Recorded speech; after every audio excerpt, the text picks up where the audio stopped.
All right, everybody, this is the Algebra 2 Pre-Calc 8.2 section on ellipses. All right, so what I'm really trying to do here, you guys, is I'm going to try to do one video just on definitions. All right, so I have it written down here, and I'm going to draw an ellipse based on this.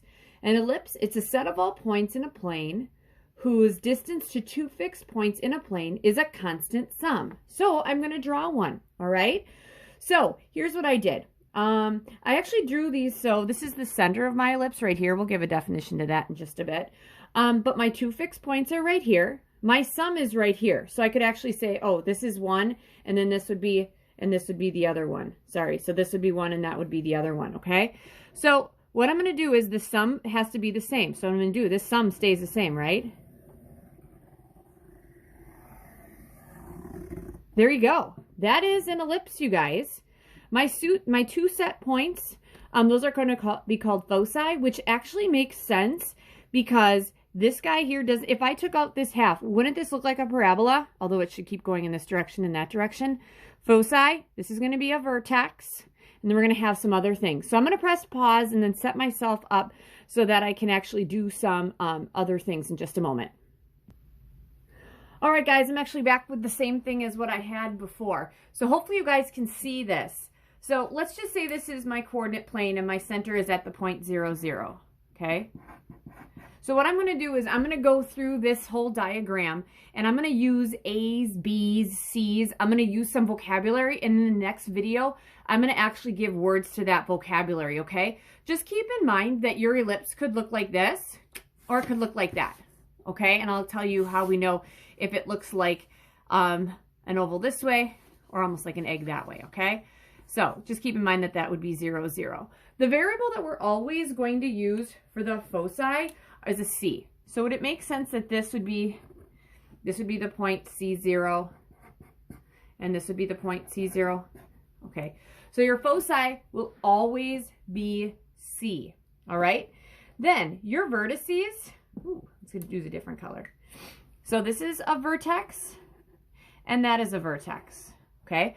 The vertex, these vertices have to be on the same line as the foci, okay? When we go through vocabulary, this is what we call the focal axis because it contains both of your foci. And I guess I could actually put that, this is a foci here, this is a foci.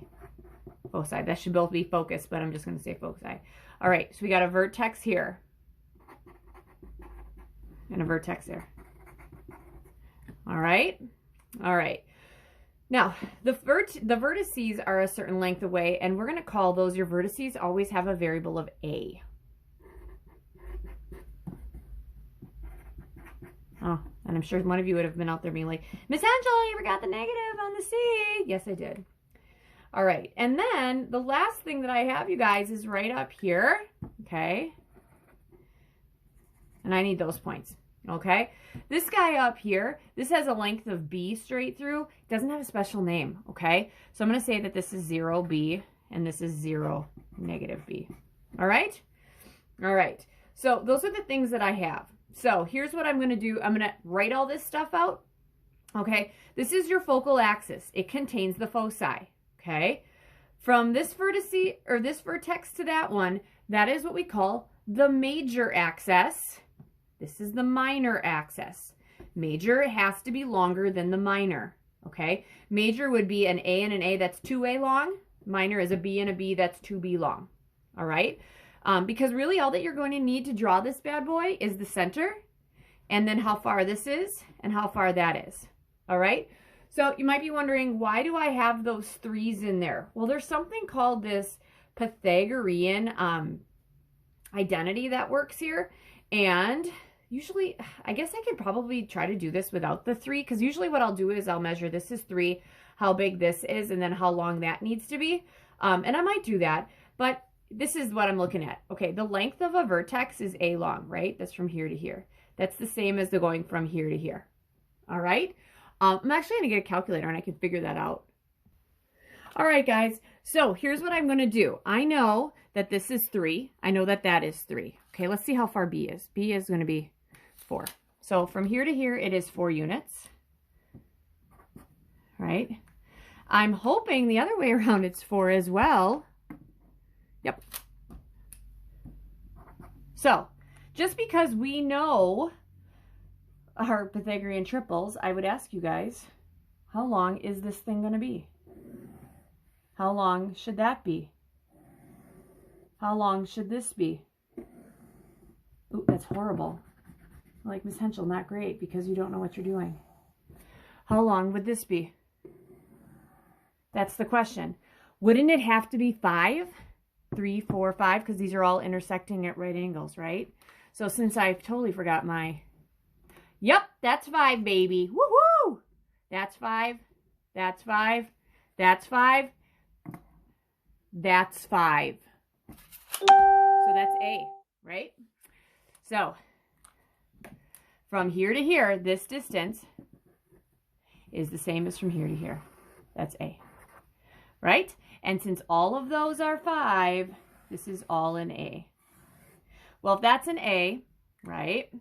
And this is how long C is right here, right? From here to here, isn't that C? And that's C in all of them, because even if it's negative, it's a distance, right? And then this guy is B right here, that's 4. Okay, so C, we said, what? C was 3, right?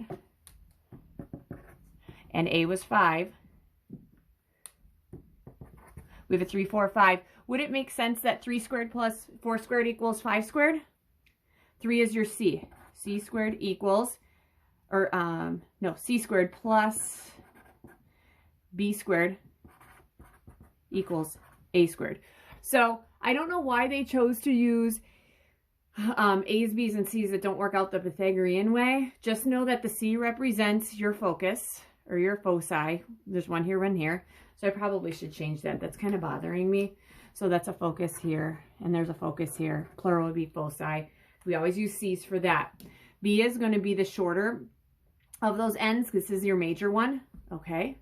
And we would say that C squared plus B squared equals A squared, okay? Now, that makes total sense, you guys, because in the Pythagorean theorem, doesn't it always have to equal the hypotenuse squared, and the hypotenuse has to be the biggest side? If I look at this, the distance from here to here, it has to be bigger than here to here, and it has to be bigger than from here to here, okay? So, vocabulary that I'm going to give you in the next section, I really love this picture, okay? But I want to write things down, is that this is your center, okay? You have the focus. There's a focus here and a focus here. Those are the fixed points that I drew my ellipse around. So that's a focus. On either side, there is a vertex, okay? And that's where that sum went all the way around and hit there, okay? So this is called your focal axis, the whole thing. And that would be extended. The whole x-axis would be. From vertex to vertex, we call this the major axis, okay? Halfway through is going to be called the semi-major axis, okay? From endpoint to endpoint here, this is going to be called the minor axis. Halfway through is going to be the semi-minor axis, all right?